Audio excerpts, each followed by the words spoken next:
On the Skull home world in a secret laboratory, they modified a chromosome, and so begins the story of a Skrull whose nearly impossible chore is to battle and defeat the Fantastic Four. He's Super Skrull, incredible.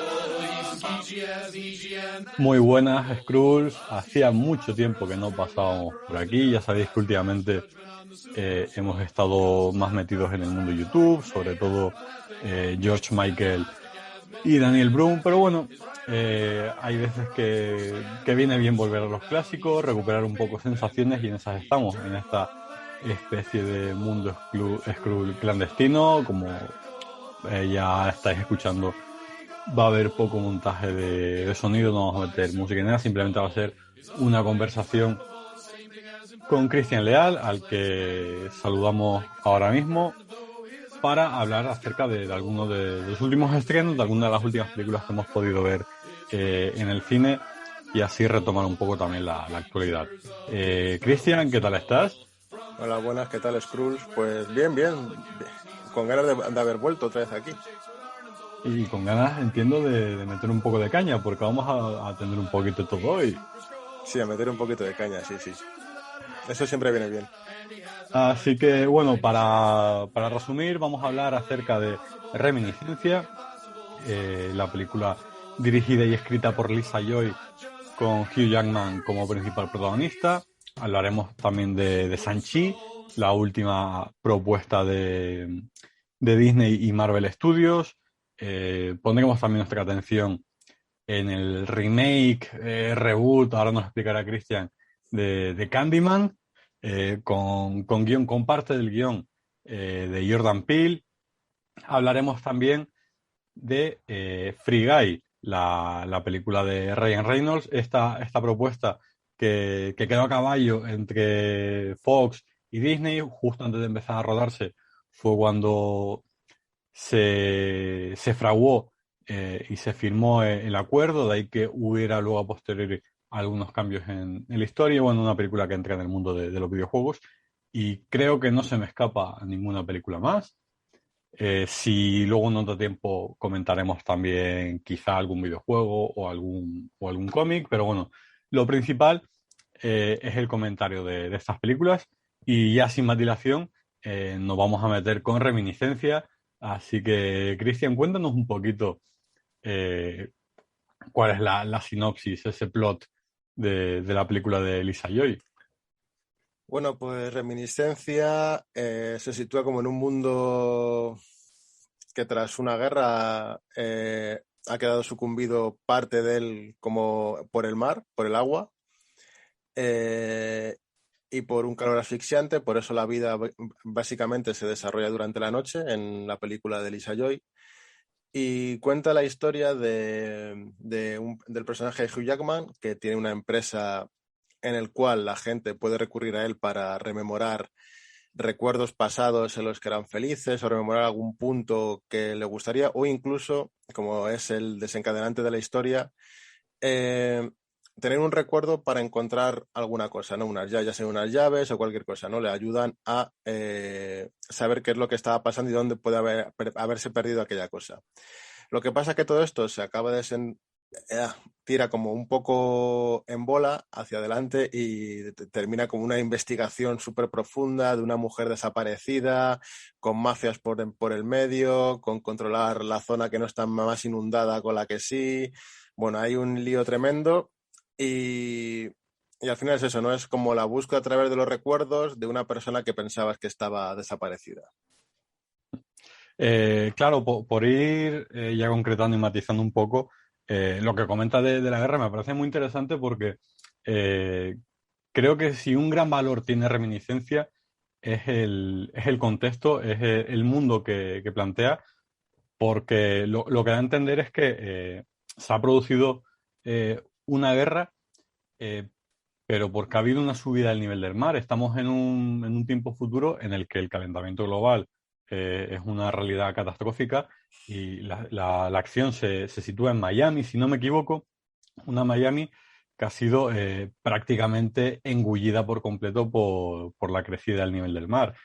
Esta crecida del mar, lo que se nota entender, es lo que ha provocado es un éxodo masivo de gente de las costas hacia el interior, y esto ha provocado una guerra por mantener los recursos y por evitar esta inmigración, que parece exagerado, pero solo tenéis que ver las noticias, que es al futuro al que estamos abocados. Entonces, ese componente sci-fi que luego, a mi modo de ver, no termina de estar explotado en la película. Creo que queda muy bien para la postal y para crear un poco ese contexto, pero que luego no termina de encajar dentro de lo que al final es un noir muy clásico, es una investigación. Hugh Jackman vendría a ser esta suerte de detective que está investigando, como decías, Christian, la desaparición de una mujer, que luego descubrimos que tiene un significado especial para él. Pero eso, la película se mueve en unos códigos muy clásicos, que no estaría mal si no fuera porque hay una continua sensación de déjà vu, de esto ya lo he visto, ya sé por dónde vas, un título, a mi modo de ver, bastante predecible y, y poco interesante, porque a nivel visual es una peli que puede recordar mucho a, a ese eh, cyberpunk más sucio de un Blade Runner, o este tipo de películas así, que juegan mucho con ciudades como destartaladas, como muy sucias, muy underground. Se juega con la oscuridad, el tema de que transcurra gran parte de la acción de noche también evoca un poco esas energías negativas, como de pérdida, de melancolía, y en ese sentido conecta con ese tipo de ciencia ficción, pero luego, como decía, hay un tratamiento de la historia y de personajes eh, muy clásico, que podría funcionar, pero que está continuamente cayendo en lugares comunes, y llega un punto en el es que los personajes están exactamente igual. Es decir, Hiyama, puedes estar cojeando, puedes estar llorando como una magdalena, que es que me da igual lo que te pase. Totalmente, totalmente. Es que al final es eso, ¿no? Que no termina por enganchar casi por nada, porque lo que has dicho, ¿no? Tiene un trasfondo súper interesante con el tema de lo de la guerra, de lo de la inundación de la ciudad, el por qué todo eso, y al final no lo explota, porque al final se centra básicamente en otra historia de amor random de ciencia ficción, ¿no? De chico la busca para encontrarla a través del motivo de la película, y tampoco es que te interese demasiado lo que le pase, ¿no? Porque todo va como muy rápido, la investigación, empiezan a descubrir pistas súper random y súper rápido de cosas, y es como, madre mía, parece que te quieres quitar del medio rápidamente la película. Y luego es eso, ¿no? Luego creo que también Lisa Joy, al haber bebido mucho de los Nolan ahora básicamente con Westworld, eh, se ha querido como intentar una película de ciencia ficción que no es tan densa como las de Nolan, que es como muy, a veces muy de pensar y de intentar encontrar todas las claves que te ha lanzado, pero aquí es, como me has dicho tú, ¿no? Muy simple, muy predecible, que al final entiendes muy bien por dónde va a ir todo, y como que ha querido jugar un poco a ser un Nolan sin llegar a conseguirlo, y creo que eso es lo que más le pesa, ¿no?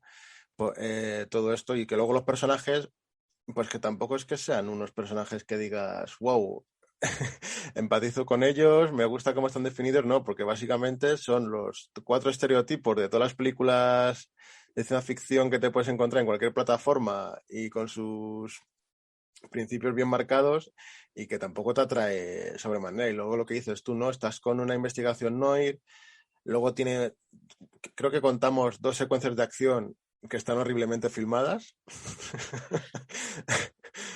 en el que yo creo que parte de CGI, parte de mala planificación de cámara y parte de mala coreografía, llega un punto en el cual dices, madre mía, ¿qué es este batiburrillo de imágenes que nos estás metiendo en mitad de la película, cuando a lo mejor es que no hacía falta ni meterlas en la investigación? Pero dices, bueno, vamos a meter un poco de movimiento aquí, de acción, de disparitos, a ver qué tal queda. Y es como creo que te has columpiado un poco.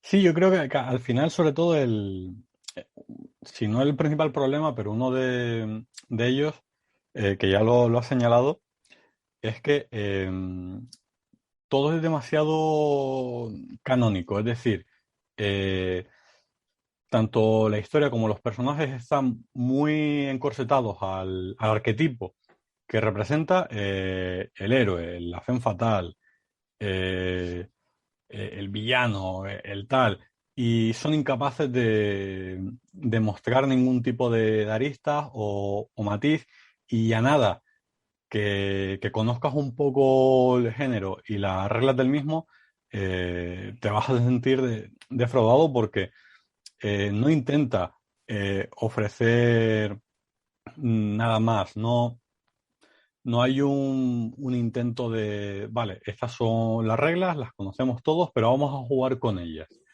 decir, en ese sentido, eh, es una propuesta muy vaga, muy perezosa.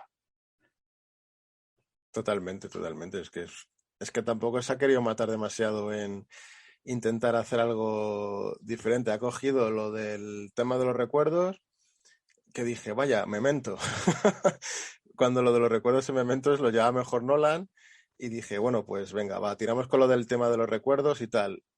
Pero es que después, lo del tema de los recuerdos es como eh, repetitivo, ¿no? Porque todo el rato es como lo mismo buscando, pero al final como que lo deja de lado y el tío empieza a recordar a través de porque pregunta a otras personas o de una manera distinta, no como lo teníamos planteado, y como que al final tanto recuerdo, tanto flashback, que vale, que es el leitmotiv de la historia, ¿no? De como que el pasado está ahí para hacerte feliz y tal, no sé qué, pero luego me hace gracia, ¿no? Porque empiezan a meterse en la mente de la gente y la gente recuerda perfectamente el momento, el día, la hora, el lugar donde estaba en ese momento con la persona que preguntan, y si haces una pregunta súper random, la gente le empieza un cortocircuito mental que lo puede matar, y eso tampoco te lo explican demasiado. O sea, de repente ves a una persona que le hacen una pregunta, un policía, para una pista, el tío empieza a convulsionar y dice Hugh Jackman, no, es que le estás llevando a una zona de no retorno, déjame a mí. Y dice, estás no sé qué, y le contó otra vez, pero no te explican bien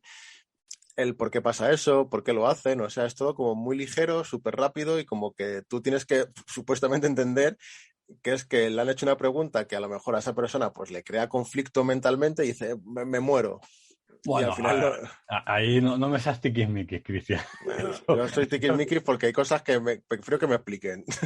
No, pero ese punto, por ejemplo, mira, a mí sí me pareció bastante chulo porque, claro, a ver, en esta sociedad existe una tecnología que te permite revivir los recuerdos. Te mete en una especie de tanque y a través de una figura que hace de guía, en este caso, Hugh Jackman, es como si fuera una especie de hipnosis. Entonces, él te va haciendo preguntas y te va llevando a través de tus recuerdos. Y entonces, esas preguntas que te va haciendo esa conversación que tiene con el paciente, hace que esos recuerdos salgan a la luz y que puedas revivirlos. El problema en este caso concreto que comentas, es una secuencia en la que hay un interrogatorio, que hay un momento en el que uno de los agentes le pregunta por algo que él no sabe. Entonces, claro, si es algo que tú no sabes, de lo que no tienes ningún recuerdo, genera ese conflicto y te puede provocar daños cerebrales porque estás intentando revivir algo que no viviste en un primer momento. Entonces, claro, si no tienes ese recuerdo es imposible que lo tengas. Por eso, cada vez que se inicia este proceso, el personaje de Hugh Jackman empieza con la frase de te voy a llevar a un lugar que ya conoces Sí, o vamos a ir de la mano por tus recuerdos. Es decir, ya te acota a que lo que vas a vivir, la experiencia que vas a vivir, es algo que ya conoces. Entonces, si te preguntan por algo que no has vivido, es imposible que recuerdes eso, porque es que no tienes nada a lo que agarrarte. Entonces, ahí sí, eso sí creo que está bien explicado y que se te ha ido la Billy por la nada, un boca. poco, solo un poco, pero bueno. Y no sé qué más, porque la verdad es que luego el resto es que es como has dicho, ¿no? Es súper encorsetado al típico noir de investigación policial de cine negro en un mundo cyberpunk. Pero es que luego tampoco te enseña demasiado ese mundo, ¿no? Que hubiese sido súper interesante ver la zona donde se mueven, porque lo único que ves es la zona donde trabaja Hugh Jackman, ese escenario, y luego por lugares que se mueven que son súper básicos, porque son un bar eh, y un par de cosas más que dices tú, bueno, pero se mola más ver parte de ese mundo, o sea, mola porque al principio sí que ves, o sea, mola porque el traveling este que hace con la cámara a través del mar, llegando por la ciudad, que la ves inundada y te que dices, wow, ¿por qué está inundada esta ciudad? ¿Qué habrá pasado? Y luego te lo va explicando Hugh Jackman y tal. Está guay, eso la verdad que está guay, pero luego es eso, ¿no? Luego la película es muy simple, como has dicho, no es un poco por vaguería, un poco el contarte el tema, porque la peli podía haber sido muchísimo más interesante, pero termina siendo cayendo un poco en tópicos y en clichés y no consigue despegar, la verdad. Incluso mira que tienes a Hugh Jackman o a Rebecca Ferguson ahí intentando dándolo todo y no consigues que se levante. Bueno, creo que nos queda ya muy poquito que rascar de esta película. Os podéis imaginar que no la podemos recomendar, a no ser que seáis muy fanáticos del género o superfans de alguno de los protas, pero si no hay opciones mucho más interesantes. Y entre ellas está Free Guy, película que me sorprendió mucho descubrir que era de Sean Levy, director, entre otras lindezas, de Noche en el Museo, eh, Los Becarios o Acero Puro.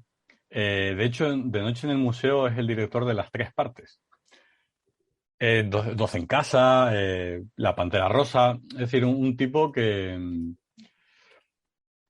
no consideraríamos entre los grandes autores del cine. Es un tipo muy, muy comercial, muy centrado en lo que es el público familiar y, bueno, películas alimenticias y poco más, pero muy pocas de ellas se nos quedan luego en el recuerdo. Y sin embargo, con Free Guy yo me lo pasé muy, muy bien. Es una película en la que conocemos al personaje de Ryan Reynolds, que es un empleado de un banco, el cajero de turno, y ve que su vida es un poco anodina, está un poco cansado de hacer siempre lo mismo y un día decide eh, coger las riendas de su vida y en ese punto descubre que al ponerse unas gafas de sol cambia la realidad y es todo como si fuera una especie de videojuego. El tipo de interfaz, el tipo de cosas que puede ir haciendo, las cosas que va descubriendo, todo coge ingredientes, coge elementos de los videojuegos. Luego, a medida que la película va avanzando y que el personaje de Ryan Reynolds va profundizando en esa nueva realidad que está descubriendo, pues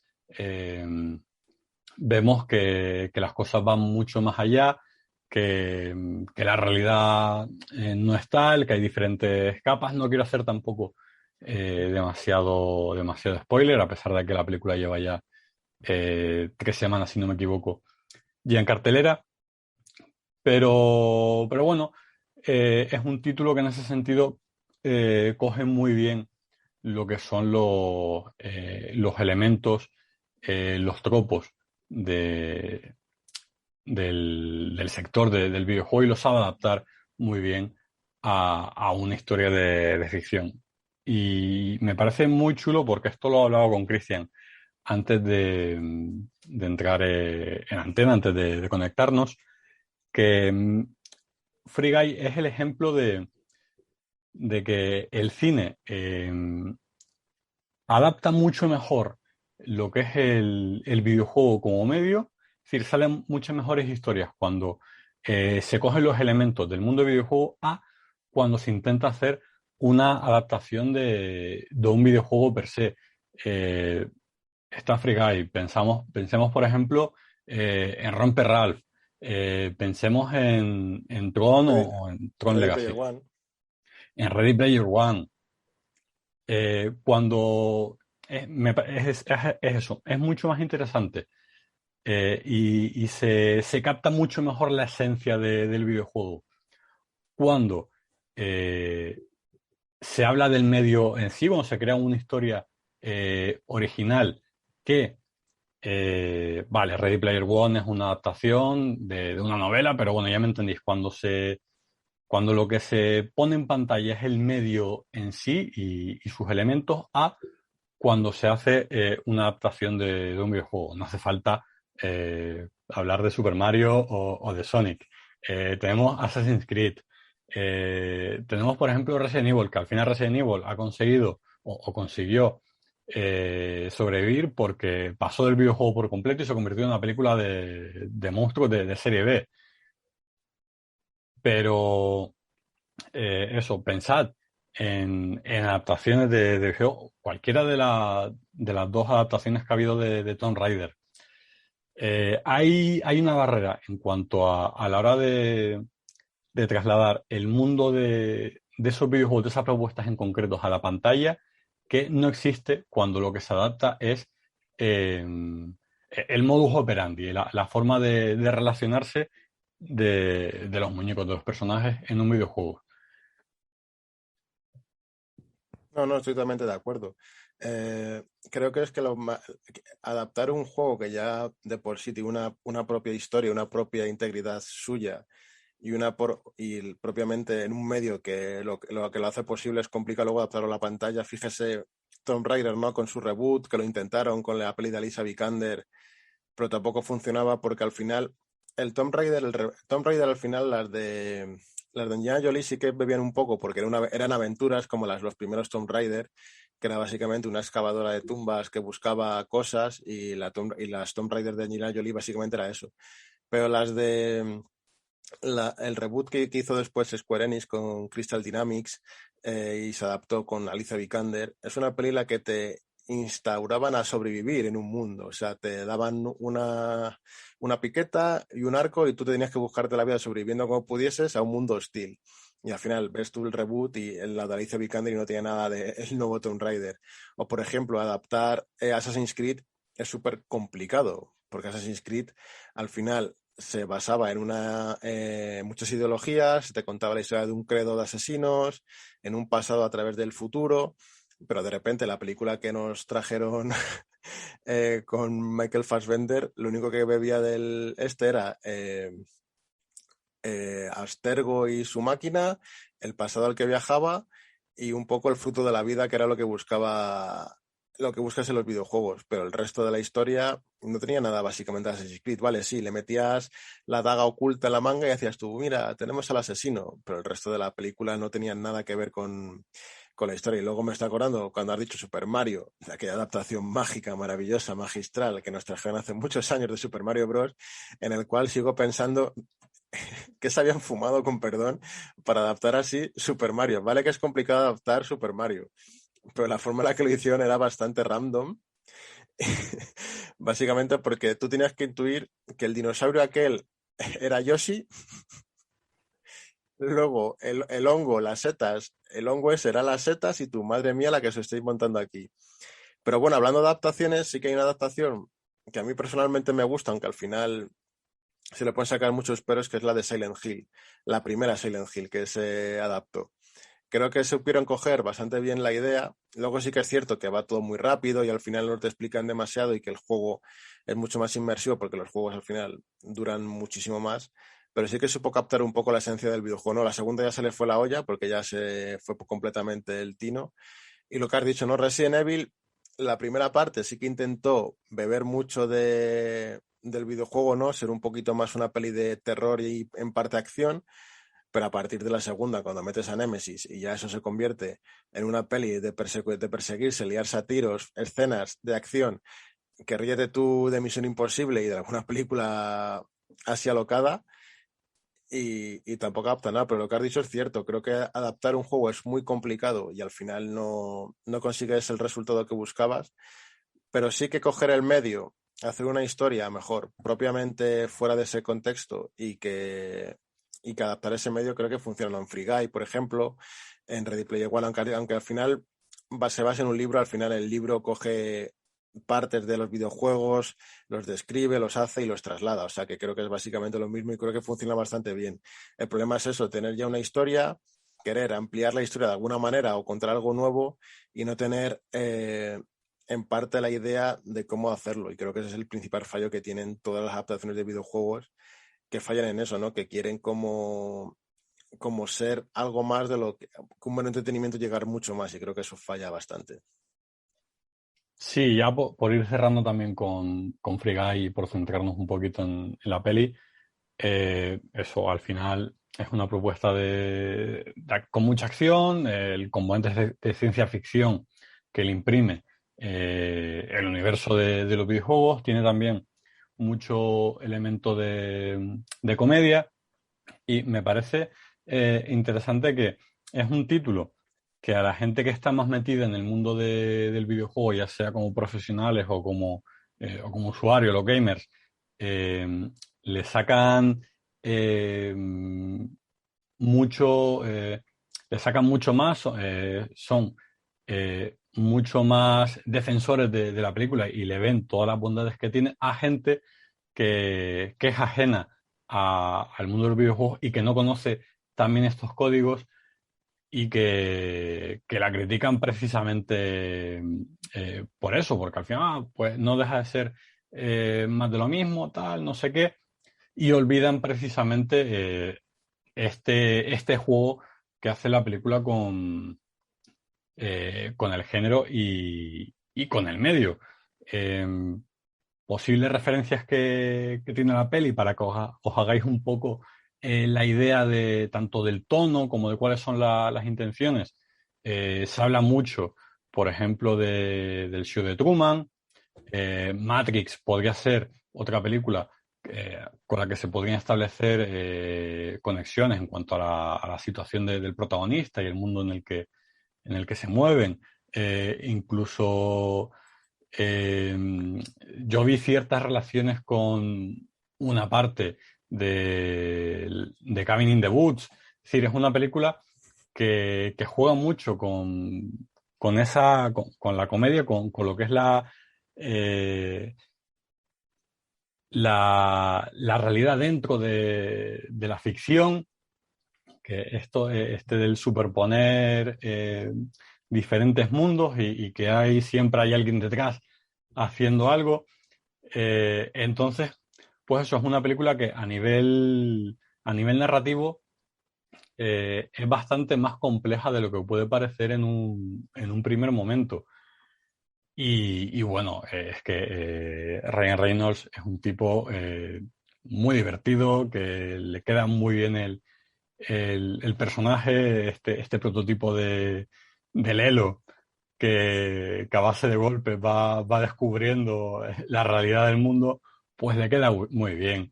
Y luego como Taika Waititi como alter ego, que es un personaje relativamente secundario, pero con cierta impronta dentro de la historia. Eh, es también muy divertido, también muy exagerado, como suele ser él en este tipo de propuestas más enfocadas a la comedia y a la acción, pero que dentro del tono este exagerado que tiene la peli, funciona muy bien, no llega tampoco a las 2 horas o se queda en 2 horas justas. Y poco más, sí que creo que es una película muy, muy recomendable, sobre todo eso, si os gusta el mundo de los videojuegos y si estáis más o menos metidos en los códigos en los que funcionan propuestas como de estas de mundo abierto, como se me acaba de ir el nombre del videojuego, el GTA. Grande Theft Grande Theft Auto. Claro, un GTA, un Silent and Row, este tipo de propuestas de mundo abierto en el que puedes comprar armas y ponerte a hacer misiones por cualquier parte. Si conocéis un poquito cómo funciona esa mecánica, vais a entrar de lleno en muchas de las cosas que plantea la película. Y ahora si te parece, porque prefiero dejar Shang-Chi para el final, vamos a hablar un poquito de Candyman, porque aparte de ser una revisión de un, entre comillas, clásico del terror noventero, el nombre de la directora es muy Nia Da relevante, Costa, claro, porque es alguien que está vinculada al universo Marvel. con The Marvels. Ah, sí, claro, entonces, antes de, pues, tengo curiosidad de cómo podría hacerlo en el universo Marvel, en The Marvels, después de haberla visto aquí, porque si no me equivoco, esta es, si no es su primera, su segunda película. Sí, creo que es primera o segunda, creo que es segunda, porque hizo alguna otra, luego creo que hizo un corto de Candyman, que a lo mejor sería básicamente para ver si optaba, si la cogían para optar al nuevo, a la nueva que querían hacer, y al final la cogió, y luego creo ya está de lleno con Marvel. Y eso, cuéntanos un poquito qué es lo que nos plantea esta Candyman y cuál es la relación que tiene con el título original.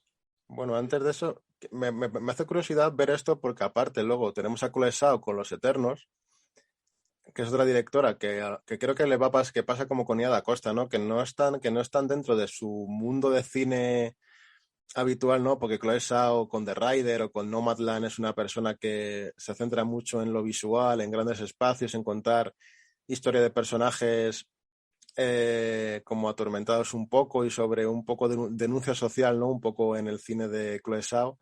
A ver qué tal le sale a Nia Da Costa, porque la verdad es que a la hora de crear ambientes terroríficos como demuestra en Candyman, creo que tiene potencial. No sé cómo desarrollará de Marvel, cómo se centrará, pero creo que tiene potencial. Y ya centrándonos un poco en Candyman, para cerrar el este de si es un reboot, es un remake, voy a decir ya lo que es una secuela, ¿vale? Es secuela de la Candyman original. Secuela que sirve a la vez como estas secuelas reboot que intentan como poner otra vez en el disparador al personaje, pero que contiene una historia que como que se han olvidado de que existió en una Candyman 2 o una Candyman 3, las han omitido por completo y han decidido tirar por el final de la historia de Candyman 1. O sea, Entonces, es lo que hicieron en Halloween con la última versión, ¿no? sí, básicamente cogen el final de una de las películas, se olvidan de las que vinieron después y deciden continuar la historia a partir de ese punto. Entonces con Candyman pasa igual, ¿no? Y la historia es un poco la misma, ¿no? Es como una leyenda urbana que existe de que hay un personaje de que si dices su nombre 5 veces delante del espejo se te aparece y te mata. De que es la historia de un personaje de color al que, pues bueno, en su época le trataron bastante mal, le hicieron de todo y al final pues como que su venganza es yendo a por las personas que le invoquen y matarles sin más dilación, o sea, sin pensárselo más, directamente matarles.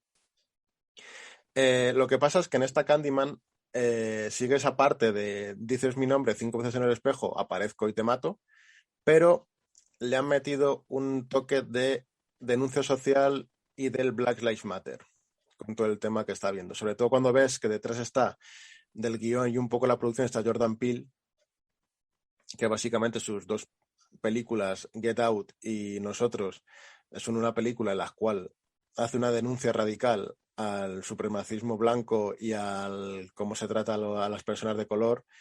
En Get Out y en Nosotros lo hace básicamente como denuncia. Puedes entender un poco hacia dónde va a ir esta Candyman, que es eso, ¿no? Una cosa que me sorprendió es que el el protagonista nombra a Candyman y Candyman no le hace nada. Luego se descubre el motivo del por qué no le hace nada y tal, pero no quiero entrar en spoilers porque es una de las sorpresas de la película. Pero, por ejemplo, luego las personas blancas dicen su nombre y son acribilladas, son masacradas.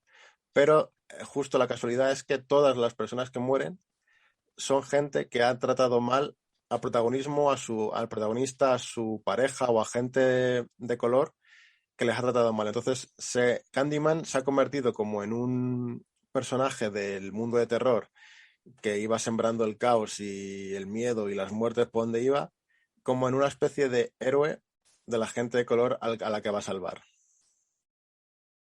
O sea, va vengando negros por ahí.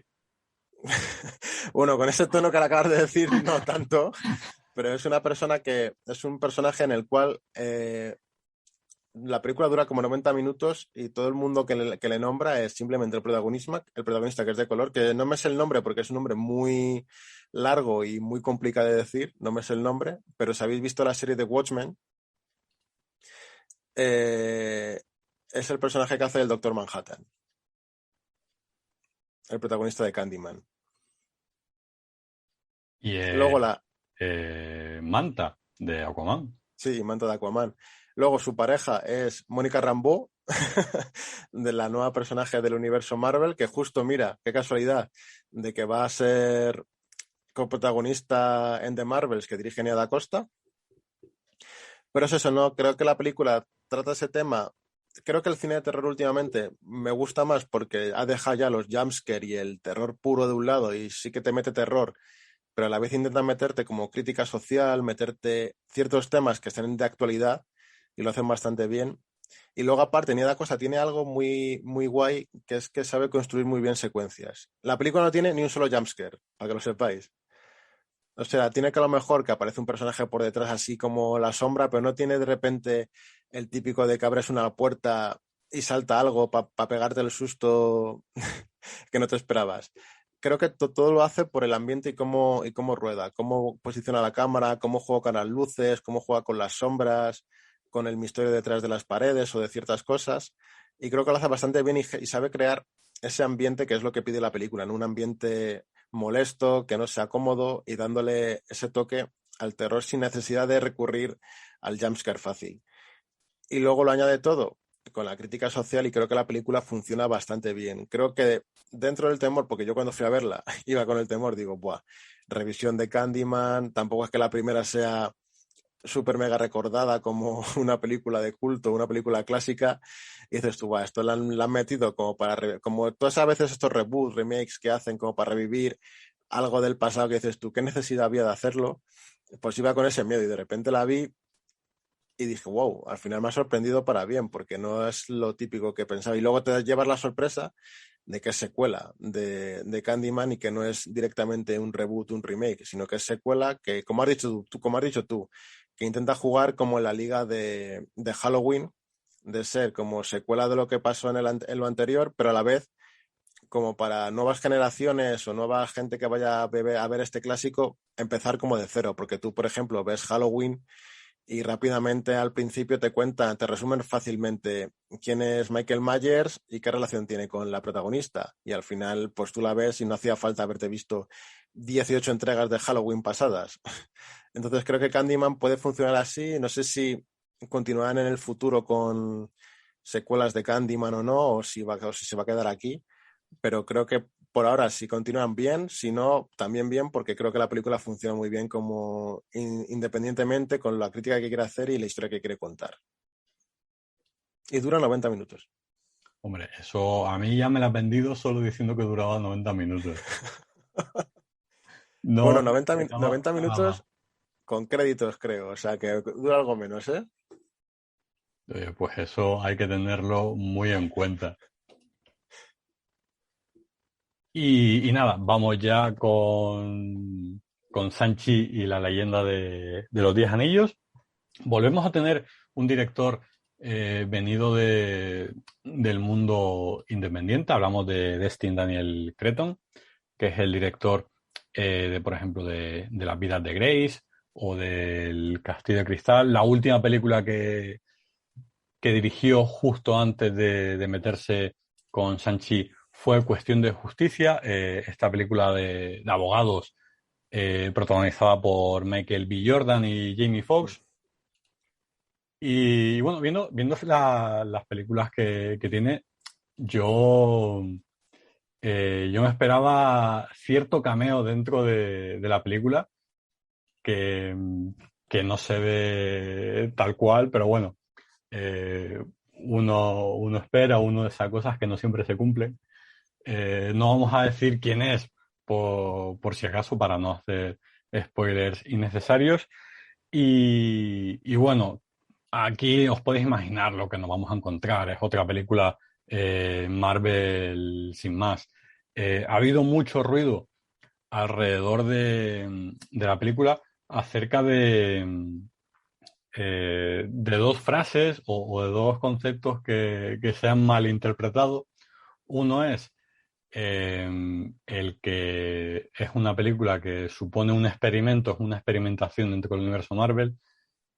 Para nada, es decir, lo único diferente es que el grueso de los personajes son asiáticos, igual que en Black Panther, el grueso de los personajes eran africanos, es decir, es la única nota exótica que tiene la película, porque se rige por todo lo que hemos visto en las anteriores pelis, simplemente que cogen un personaje que quizá no es tan popular, no es tan conocido, ni siquiera por parte del fandom, puede que no sea el tipo más popular, básicamente porque en los últimos años apenas han llegado cosas del personaje. En la etapa de Jonathan Hickman, Los Vengadores, era un personaje secundario el que se solía acudir de cuando en cuando, pero lleva mucho tiempo sin estar en lo que es la primera línea.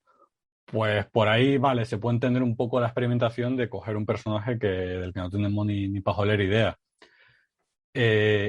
Y luego sí me parece más interesante y más pertinente la crítica que se ha hecho desde China de la peli acerca de la representación que se hace de ellos, y que Kevin Feige intentó justificarlo, hablando de que, bueno, es el camino del héroe, es el viaje que hace.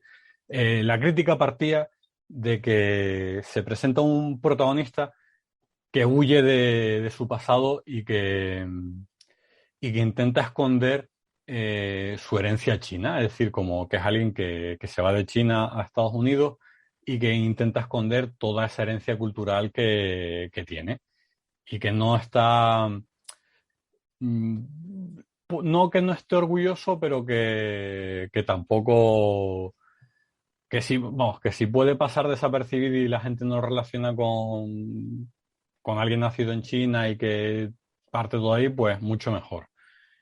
Y Kevin Feige lo que venía a decir es que no, hombre, es que, vale, el personaje parte de ahí, pero el viaje de la peli es reencontrarse con las tradiciones y tal, y sentirse a gusto consigo mismo y demás. Pero no cuela. Es decir, ahí sí entiendo el malestar por parte de las autoridades y del público chino, porque al final lo que se ha hecho ha sido occidentalizar mucho más al personaje, porque rara vez vas a ver a un personaje norteamericano y en otro país y escondiendo que es norteamericano, o escondiendo cuál es su cultura, o un español que se va, yo que sé, a Uzbekistán. No, yo no tengo nada que ver con España ni nada, no me gustan ni el fútbol ni los toros. No, a ver, quiero decir que eso, igual que no se ve con un europeo o con un norteamericano, lo habitual cuando vemos un personaje asiático, o sí, sobre todo con los asiáticos o incluso africanos de determinados países, lo normal es esconder esa parte del personaje. Y sí, al final se reencuentra con ello, pero no hay necesidad tampoco de huir precisamente de ello. Entonces, esa crítica, y que se hayan pedido cambios o matizaciones ahí, me parece lógico, me parece normal, sobre todo cuando encima lo que quieres es llegar a ese tipo de público, porque es una película que, como todas, que parte de su éxito lo basan en los resultados que consiguen en el mercado chino. Y si presentas una película al mercado chino, que sí, muy bien, el 80% son actores chinos o de ascendencia china, pero si al protagonista lo pones como alguien que está huyendo precisamente de esa herencia, pues igual la cosa no funciona del todo. Entonces, por eso digo, es una película que experimentación cero, se rige por la fórmula Marvel de pe a pa, pero es una película que no sabe, que ha errado el tiro a la hora de representar al público al que se dirige. Al margen de eso, Me ha parecido muy, muy interesante y sin riesgo a exagerar, creo que es una de las pelis Marvel mejor conseguidas. De las últimas que hemos visto, creo que podría estar fácilmente en el top 5, top 10 sin pestañear. Eh, el título alude a la leyenda de los 10 anillos. Iron Man 3 aludía a los 10 anillos también y al mandarín. Aquí se intenta Al corregir o mandarín. reescribir parte de lo representado allí. Se hace con mucho tino, se hace de forma muy inteligente y que funciona muy bien. Posiblemente a gente que odió Iron Man 3 logre que calmen esos odios y que se reencuentren de otra manera con aquella película, lo que me parece muy guay porque yo sí defiendo Iron Man 3 a ultranza. Eh, Awkwafina y Simu Liu, los dos protas, me parecen absolutos descubrimientos, quedan muy bien en sus respectivos roles. Luego, nos olvidamos un poco de este rumbo que iba llevando Marvel últimamente, del multiverso, de, de universos alternativos, y vamos más un poco a lo que es Sanchi o lo que es Puño de Hierro, estas realidades dentro de nuestra realidad, estas diferentes capas dentro de nuestro mundo que nos presentan personajes y leyendas con ese componente mágico que también le queda muy bien. Puede que abra el imaginario Marvelita hacia otros terrenos, pero dudo que se termine de explotar del todo, al menos en películas más centradas en Vengadores o en argumentos centrales del universo Marvel. Creo que va a quedar algo más encorsetado a lo que es Shang-Chi y a ver, porque eh, también el desenlace apunta en otro tipo de direcciones. Nos metemos un poquito en el terreno de las artes marciales de herencia asiática. Es fácil pensar en grandes clásicos como Tigre de Dragón y este tipo de películas en las que eh, más que coreografía de acción eran casi como bailes en los que la propia cámara y el movimiento fluía como si fuera aire, con la música y demás. Entonces, tiene mucho de eso sin llegar a esos extremos, porque al final no deja de ser una película, como digo, muy occidentalizada y pensada para un público más global desde la propia base, pero el equilibrio que logra entre esa arte marcial eh, más visual, más artística y la funcionalidad de una película de Hollywood está bastante bien logrado. Los cameos que hay, había un par de ellos que se vieron en el tráiler, no pasan de ahí. Hay otro que tiene mucha más importancia y que no nos esperamos en absoluto y creo que es uno de los grandes aciertos de la peli. Entronco un poco con la parte más cómica de Marvel y poquito más. Película de 2 horas y cuarto más o menos. Tiene dos secuencias postcréditos. Una eh, prácticamente al final de la peli, otra justo al final del todo, así que hay que tragarse los 3 4 minutos de títulos de créditos y, y poquito más. Gran sorpresa dentro del universo Marvel. eh, y a ver cuándo llega la secuela, porque evidentemente es una película que a nada que acompañe los números va a tener secuela y va a tener recorrido dentro de esta nueva Marvel que está surgiendo más diversa y con el ánimo de tocar diferentes palos.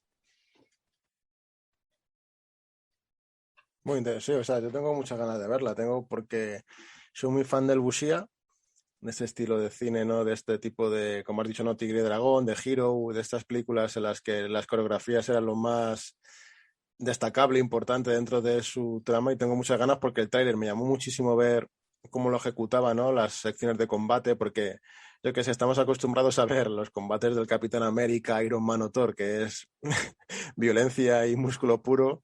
A ver qué tal las coreografías dentro, ¿no? De este tipo de lucha, ¿no? De Kung Fu y tal, a ver qué tal la queda, y a mí le tengo muchas ganas de verla. O sea, creo que es de las de Marvel, de una de las que más ganas tengo, básicamente porque es un personaje que desconozco, porque como debéis saber que yo no soy muy fan, muy lector de cómics, entonces desconozco al personaje, pero tengo muchas ganas porque después de haber visto las 23 películas de Marvel con personajes que sí que conocíamos, ahora ver a gente que no conocemos tanto, a personajes nuevos como este Shang-Chi, a ver con qué nos sorprende. De hecho, la mención a Tigre y Dragón no es baladí, aparte de ser quizá el referente que tenemos de este tipo de propuestas de artes marciales, una de las protas de Shang-Chi participó también en Tigre y Dragón. No vamos a decir el nombre tampoco para no hacerte demasiado spoiler, pero que eso, que en ese sentido, si fijáis en el reparto, no son solo gente de ascendencia china, sino mucho mucho reparto es gente que viene precisamente de esa industria, no son americanos de ascendencia china. Entonces creo que eso le da también un puntito más de verosimilitud y de autenticidad a gran parte de la historia, sobre todo cuando nos metemos en la parte eh, mucho más tradicional, por decirlo de alguna manera. Y sí, como dices, eh, viene muy bien la película para conocer al personaje. Obviamente ya estamos en un punto en el que hay que olvidarse de está adaptando tal cosa o tal otra, porque Kevin Feige lo que ha demostrado es que le gusta picar de aquí y de allá y crear su propio ecosistema y su propio mundo. Y con Shang-Chi pasa tres cuartos de lo mismo. Hay cosas que van a chirriar, cosas que no, pero en su conjunto resulta coherente y está muy bien entrelazado, muy bien metido dentro de lo que es ese ecosistema del universo cinematográfico de Marvel. Y poquito más. Llevamos ya casi una horita hablando, hemos comentado así las cosas más interesantes que hay ahora mismo en cartelera. No sé si te apetece hablar de alguna otra cosa más, Cristian, para ir cerrando el programa. Creo que queda todo dicho y claro. Pues Tres películas que recomendamos, una que hace lo que queráis. no está mal, no está mal. Aquí hay que hablar un poquito de todo para gusto los colores. Si os gusta Reminiscencia o cualquiera de las otras, ponedlo en comentarios.